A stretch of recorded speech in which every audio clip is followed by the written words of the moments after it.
በአማራ ክልል የመንግስት ወታደሮች ካምፕ በታጣቂዎች ተመቷል። ከኤርትራ ጋር የሚደረግ ጦርነት ላይ ጀነራሉ አስጠነቀቁ። የፌደራል መንግስት ከሻቢያ ጋር ልዋጋ ቢል ያለው ኃይል አጠያቂ ነው ሲሉ ተናግረዋል። ጦርነቱ ከተከፈተ በሁለቱ ሀገራት ብቻ የሚቆም አይደለም ሲሉም ገልጸዋል። በጉዳዩ ዙሪያ ዝርዝር መረጃውን ይዘነዋል። ዘመቻ ኮሎኔል ታደሰ ዛሬም በድል ታጅቦ አራተኛ ቀኑን አስቆጥሯል። የአማራ ፋኖ በጎጃም ምክትል ሰብሳቢና የፖለቲካ ዘርፍ ኃላፊ ያስረስ ማረ ህዝቡ ይጠብቀን፣ በቅርብ ቀን ከፊታችን ከፍተኛ ድል አለ ብሏል። ከትግራይ ኃይሎች ጋር ስላለው ጥምረትም ይፋ አድርጓል። ሌላኛው መረጃችን ነው። እውቁ የሃይማኖት አባት በአገዛዙ ተማረው ፋኖን መቀላቀላቸው የበርካቶቹን ትኩረት ስቧል። ይህም ልዩ መረጃችን ነው። በሸዋ የአገዛዙ ሰራዊት በሰልፍ እጅ መስጠቱም ተነግሯል። የአገዛዙ ስልጣን ጠባቂ መከላከያም ተበትኗል። ቀጥታ ከሸዋ ግንባር የደረሰን መረጃ አሰናድተናል፣ ተሰሙታላችሁ። በአርበኛ ዘመነ ካሴ የሚመራው ፋኖ ድልን ተቀዳጅቷል። ሌላኛው ልዩ መረጃችን ነው። እስከ መጨረሻው አብራችሁን ያችሁ ወደ እናንተ ይደርሳል።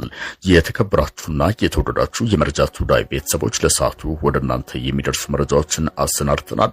የመረጃችን ተደራሽነት እንዲበዛ ቪዲዮን ላይክ በማድረግ ጀምሩ እያል ኮሜንት መስጫ ሳጥኑ ላይ አስተያየታችሁን ድል ለአማራ ሕዝብ በሚል የትግሉ አካል ይሁኑ እያል እነሆ የተመረጡ መረጃዎችን በዝርዝር የምትሰሙበት ሰዓት ላይ ደርሰናል። ተከታተሉን። በአማራ ክልል በመንግስት ካምፖች ላይ ጥቃቶች ደረሱ። ጀነራሉ ወረዳውን ከፋኖ ኃይሎች አስለቀቅን ሲሉም ገልጸዋል። ምክትል ጠቅላይ ሚኒስትር ተመስገን ጥሩነህ ባህር ዳር ተገኝተው ፍጹም ሰላም ነው በሚሉበት በዚህ ወቅትም ከከተማ እምብዛም በማይርቅ አካባቢ በሚገኝ የመንግስት ኃይሎች ካምፕ ላይ ደግሞ ጥቃት ተፈጽሟል። ከፊት ገብርኤል ተብሎ በሚጠራው ጥቃት ማድረሳቸውን የሚገልጹት የፋኖ ኃይሎችም ለዚህ አጸፋ ምላሽ በሚመስል ከባህር ዳር ቅርብ ርቀት ባሉ ስፍራዎች ከባድ መሳሪያም ይተኮስ እንደነበር ነው የገለጹትም። ሌላኛው የፋኖ ኃይሎች ጥቃት አደረስንበት ያሉት አካባቢ ጎንደር ስላሌ ወረዳ ስላሌ ከተማ ነው። የፖሊስ ጣቢያውን ጨምሮ በክልሉ የጸጥታ ኃይሎች ላይ ነው የጥቃት መከፈቱም የተሰማው።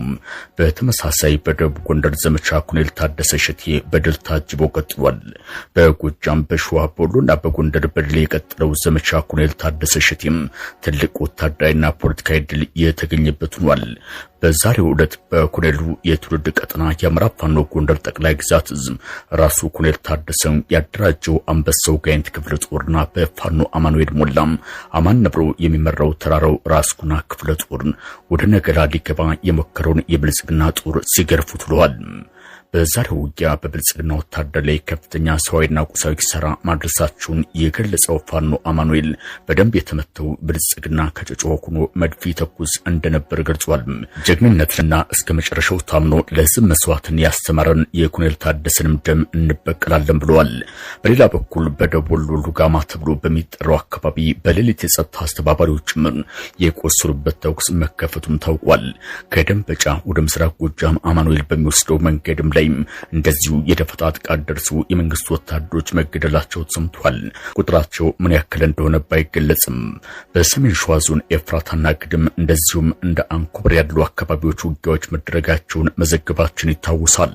የመንግስት ኃይሎች የፋኖ መገኛ ቦታዎች ላይ ዘመቻ መክፈታቸውን ተከትሎም የተቀሰቀሱ ውጊያዎች ናቸው። ሌላኛው የመከላከያ ሰራዊት ጥቃት አድራሽ የክልሉን ወጣቶች አጽደው ያለበት ቀጠና ደግሞ ማዕከላዊ ጎንደር ደንቢያ ነው። ምስራቅ ደንቢያን ከፋኖ ኃይሎች አስለቀቁ የሚለው የብልጽግና መንግስት በፋኖ ኃይሎች ስር አንድም ወረዳ እንደሌለ ከገለጸ በኋላ ነው ይህንን ያሳወቀው። በቀጠናው ከወገኖቹ ጋር ይፋለም ዘንድ ስምሪት የተሰጠው የሰሜን ምዕራብ ዕዝ የኮር አዛዥ ብርጋዴር መካሽ ጀንበሬ በማዕከላዊ ጎንደር ደንቢያ ወረዳ የጽንፈኛውን አመራርና ቡድን ደመሰስን ሲልም ገልጿል። ጦርነቱ በከፍተኛ ፕሮፓጋንዳ በታጀበበት በዚህ ወቅትም ፊልድ ማርሻል ብርሃኑ ጁላ አታሸነፉንምና ይቅርታ ጠይቃችሁ ግቡ ያሉበትን ጨምሮም የብልጽግና አመራሮችና ጀነራሎች ከሰሞኑ እያደረጉት ያለው ንግግር ተመሳሳይ ይዘት ያለው ነው። የሰላማዊ ዜጎች ግድያ፣ ለውጭ ገበያ የሚቀርብ የሰሊጥ ቃጠሎን ጨምሮም ለዚህ ፕሮፓጋንዳ የሚውል አሳዛኝ ኩነት ነው በክልሉ የቀጠለው። ይህ በእንዲህ እንዳለ በሌላ መረጃ ጀነራሉ ከኤርትራ ጋር በሚደረግ ጦርነት ላይ አስጠነቀቁ። የፌደራል መንግስት ከሻቢያ ልዋጋ ቢል ያለው አቅም አጠያቂ ነው ሲሉም አንስተዋል። ጦርነቱ ከተከፈተ በሁለቱ አገራት የሚቆም አይደለም ሲሉም ነው የገለጹት። የቀድሞ የቀድሞው የአየር ኃይል አዛዥ ሜጀር ጀነራል አበበ ተክለ ሃይማኖትም ከ28 ዓመታት በፊት ኢትዮጵያን ሉዓላዊነት በመዳፈር የመጣው ሻዕቢያን የመደምሰስ እድል ነበረው እንድንመለስ መደረጉ እንደዚሁም ባለፉት ዓመታት ሰላምም ጦርነትም ሳይደረግ በእንጥልጥል መቀመጡ ትልቅ ስህተት ነበር ሲሉ ነው የሚናገሩት። አሁን በሁለቱ ሀገራት መካከል ጦርነት ሊቀሰቀስበት የሚችልበት እድል እየሰፋ ነው ሲሉ ለዛ ላይ ቀርበው የተናገሩት ጀነራሉ የጦርነት በኢትዮጵያና በኤርትራ አይቆምም ሲሉም አንስተዋል።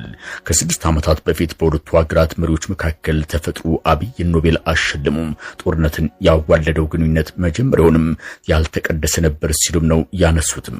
አሁን ጦርነቱ ከተቀሰቀሰ ዓላማው አሰብን መያዝ ነው የሚሉት ጀነራሉ የሁለቱ ሀገራት የቴክኖሎጂ አቅም መታወቅ አለበት። በዚህ ሂደት ውስጥም ኢትዮጵያ አሰብን ለያዝ ብትል ሳውዲ አረቢያና አረብ መሬቶች ደስተኛ ላይሆኑ ይችላሉ። እንዲህ ያለው ቀውስም ግብጽን መጋበዙ አይቀርም ሲሉ ያብራራሉ።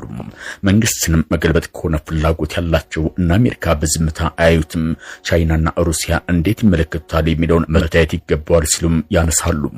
ሜጀር ጀነራል አበበ ተክለ ሃይማኖት ኢትዮጵያ የወደብ ባለቤት መሆን የምትችልባቸው እድሎች አሉ ይሉና ጥያቄው በጉልበት የሚፈታ እንዳልሆነም ያክላሉ። አሁን ጦርነት የሚከፈት ከሆነ ትግራይ የጦርነት አውድማ ሰፊ እንደሚሆን የሚገልጹት ጀነራሉ አሁን የኃይል ሚዛኑ በተመለከተ ማብራሪያ አቅርበዋል። ከሰሞኑ የብልጽግናው ባለስልጣናት ፊልድ ማርሻሉን ጨምሮ ዝግጅታችን ለውጭ ወራሪዎች ነው ሲሉ ተደምጠዋል። የቀድሞ አየር ኃይል አዛዥ ደግሞ የፌደራል መንግስቱም ትግራይ ውስጥ ገብቶ ከሻዕቢያ ጋር ልዋጋ ቢል አቅም አለው ወይ የሚለው አጠያቂ ነው። ከትግራይ ሰራዊት ጋር ሳይስማማ እንዴት ይሆናል የሚለው ሌላ አጠያቂ ጉዳይ ነው የሚለውንም ያነሳሉ።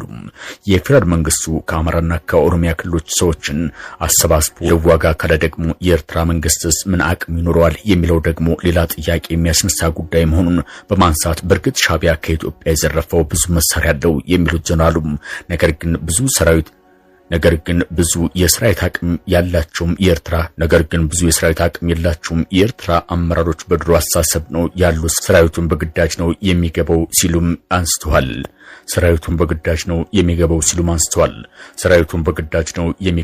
አንስተዋል። በየትኛውም ሁኔታ ግን ጉዳዩ ወደ ጦርነት እንዳያመራ ማድረግ ነው ቀዳሚው ነገር መሆን ያለበት የሚለውንም አቅርበዋል። በሌላ መረጃ ከፊታችን ከፍተኛ ድል ስላለ ህዝቡ ይጠብቀን ሲል አርበኛ አስረስ ገለጸም። ቀጠናዊ ጉዳዮችን፣ የጋራ ስራዎችን፣ የፋኖ የትግል እንቅስቃሴዎችና የአገዛዙን ወቅታዊ አቋም በሚመለከት አርበኛ አስረስ ማረ አስተያየት ሰጥቷል። አገዛዙ ከባድ መሳሪያና ድሮን ተጠቅሞ የኃይል የበላይነት ለመውሰድ ቢሞክርም አልተሳካለትም ሲል የአማራ ፋኖ በጎጃም ምክትል ሰብሳቢና የፖለቲካ ዘርፍ ኃላፊም አርበኛ አስረስ ማረ ገልጿል። ባለፉት ጊዜያት የፋኖ ኃይል ከፍተኛ አቅም ያዳበረበት ነው ያለው አርበኛ አስረስም አሁን ካለን የመዋጋት አቅም የሎጂስቲክ አቅርቦት አንጻር ከፊታችን ከፍተኛ ድል እንደምናገኝ እርግጠኛ ነኝ ብሏል። እንደሚባለው ትግሉ እየተቀዛቀዘ ሳይሆን በሚገባ እየተደራጀና የዝግጅት ስራዎች እየተሰሩ ነው ብሏል። በዚህም የማሰልጠን ሎጂስቲክ የማከማቸት ስራዎች እየተሰሩ ነው ሲል አስረድቷል። አርበኛው ብልጽግና እንደ መንግስት የሚታይበት ሁኔታ የለም ይላል። ባህር ዳር፣ ደብረ ማርቆስና ሌሎች ከተማዎችን እንኳን ተረጋግቶ እያስተዳደረ አይደለም ብሏል። በአገር ውስጥ ካሉት ህወሓትና የኦሮሞ ነጻነት ሰራዊት ጋር እንዲሁም ከኤርትራ ጋር በጋራ ለመስራት ምን ታስባላችሁ በሚል ከአንከር ሚዲያ ጥያቄ የተነሳለት አርበኛ አስረስም በጠረጴዛ ዙሪያ መነጋገር ይፈልጋል ብሏል። በአንድ ወቅት በጥላትነት የሚታይ ኃይል የጋራ ጥላት አለም ብሎ ማመኑ አንድ መተማመን የሚፈጥር ነው ሲል ገልጿል። ሆኖም አንድ ወጥ የፋኖ አደረጃጀት በሌለበት ከሌሎች ኃይሎች ጋር የተናጠል ስምምነት አላደረግንም ሲል አጽንኦት ሰጥቷል። ሰሞነኛው የአብይ አህመድ የኢሳያስ የጦርነት እንቅስቃሴ በሚመለከት አስተያየት ሰጠም። አስረስ የቀይ ባህር ቀጠና የበርካታ ሀገራት ፍላጎት ያለበት በመሆኑ አብይ እንደሚለው በቀላሉ የሚሳካ አይደለም ብሏል። እንዲሁም አሰብን በኃይል ይዞ በሰላም ቀይ ባህር ላይ መንቀሳቀስ አይቻልም ሲል ያክላል። ከዛም ባለፈው አብይ አሰብን የመያዝ ወታደራዊም ሆነ ኢኮኖሚ አቅም የለውም ሲል ጠቅሷል። በጥቅሉ የአሰብ ጉዳይ ጤዛ ነው፣ ጧት ታይቶ ወዲያው የሚጠፋ ነው ብሎታል። በሌላ በኩል ዘመቻ ኮሎኔል ታደሰ ሸቴ በሸዋ ግንባር ቀጥሏል። ዘመቻ ኮሎኔል ታደሰ ሸቴ ከፀሐይ ብርሃን ፈጥኖ በመቀበል ጥላትን እንደለመደው ውሃ ለማስባል የተንቀሳቀሰው የአማራ ፋኖ ህዝባዊ ድርጅት ሸዋ ጠቅላይ ግዛት እዝ የመሐመድ ቢሆነ ኮር አጼ ዘርዓ ያዕቆብ ክፍለ ጦር ጣይቱ ብርጌድ አንኮበር ጥዳምባ ላይ በሰራው መብረቃዊ ኦፕሬሽን ታላቅ ድልን ተቀዳጅቷል። የጥላት ብልጽግና ሰራዊት ወደ አንኮበር ከ20 መኪና በላይ ሰራዊት ይዘው በመንቀሳቀስ ላይ እያለ የአጼ ዘርዓ ያዕቆብ ክፍለ ጦር የጣይቱ ብርጌድ ትንታግ ሰራዊት ወደ አንኮበር እየገባውን የአብይ አህመድ ሰው በላ ቡድን ጥድ አምባ ላይ በተደረገ ኦፕሬሽን በርካታ የአገዛዝ ሰራዊት መደምሰሱን አስታውቋል። ጥላት ይዞት የነበረው ዙ 23 በትንታጎቹ የተቃጠለ ሲሆን ሀለት የዙ ኦፕሬተሮችም ወዲያውኑ ተሸኝተዋል። የወገንን በትር መቋቋም ያቃተው ጥላት ከልዩ አምባ ከተማ በመፈርጠጥ ላይ የነበረ ሲሆን ከደብረ ብርሃን ጭማሪ ኃይል በማስጠጋት ወደ አልዩ አምባ ከተማ ለመግባት ሙከራ አድርጓል።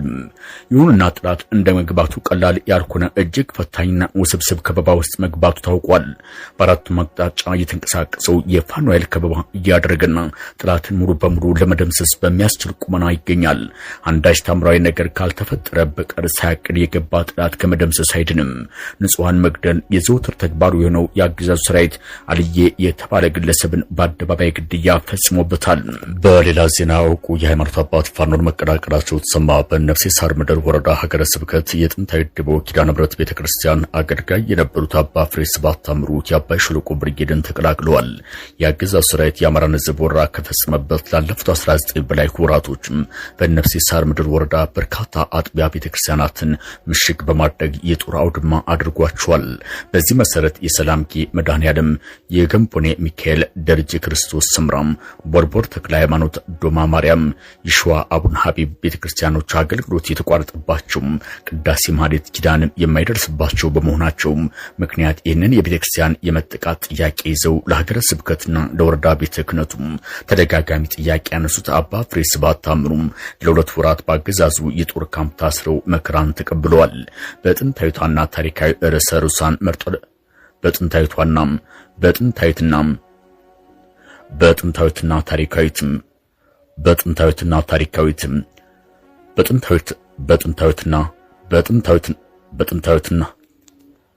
በጥንታዊትና ታሪካዊት ርዕሰ ርዕሳን መርጦ ለማርያም ክዳን በእንተ ኃይለ ኢየሱስ ጸሎትና ቡራኬ ምንኩስናን የተቀበሉት አባ ፍሬ ስብሐት ታምሩ ለጸሎት ከተቀመጡበት የመርጦ ለማርያም ክዳን ታፍነው መወሰዳቸውን ተናግረዋል። የቤተክርስቲያኗ ደለናዋ ተጥሷል የሚሉት አባ ፍሬ ስብሐት ታምሩ በአቡነ ሀቢብ ቤተክርስቲያን ቅጥር ግቢ ሴቶች በአገዛዙ ሰራዊት መደፈራቸውና ቤተክርስቲያን ሙሉ ለሙሉ የወታደሮች መፈንጫ በመሆኑም አገልጋይ ካህናት፣ ዲያቆናት መሳደዳቸውንም አንስተዋል። በአጥቢያ ቤተክርስቲያኑ የሚያገለግሉ ምዕመናን አገልግሎት በመቋረጡ ምክንያት የጥምቀትና የአቡነ ሀቢብ ዓመታዊ ክብረ በዓልም አለመከበሩንም አስታውሰዋል። በቤተክርስቲያንና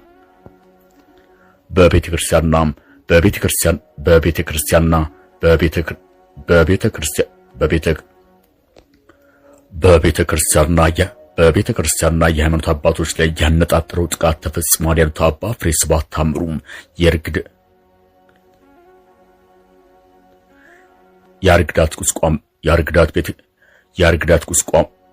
የአርግዳት ቁስቋም ቤተክርስቲያን አገልጋይ የነበሩት አንጋፋውና የእድሜ ባለጸጋ የሆኑት አባ ገብረስላሴ ከበደም በአገዛዙ ሰራዊቶች ታፍነው እስካሁን አድራሻቸው አለመታወቁንም ከሚዲያ ክፍላችን ጋር በነበራቸው ቆይታ ጠቅሰዋል።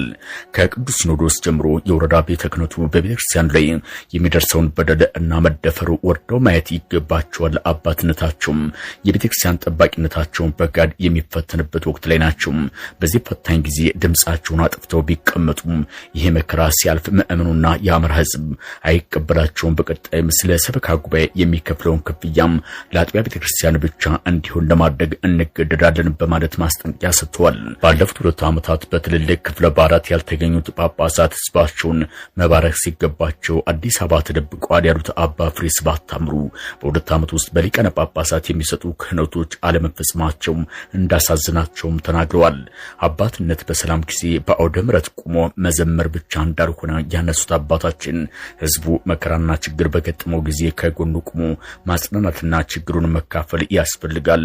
እኔም ታሪክና ትውልድ በፈለገኝ ጊዜ የቤተክርስቲያኗን ሕልውና ለማስጠበቅ ለእውነት ከሚታገሉ ልጆች ጋር አንገቴን ለሰይፍ ለመስጠት አባይ ሸለቆ ብርጌድ መቀላቀላቸውን አረጋግጠዋል።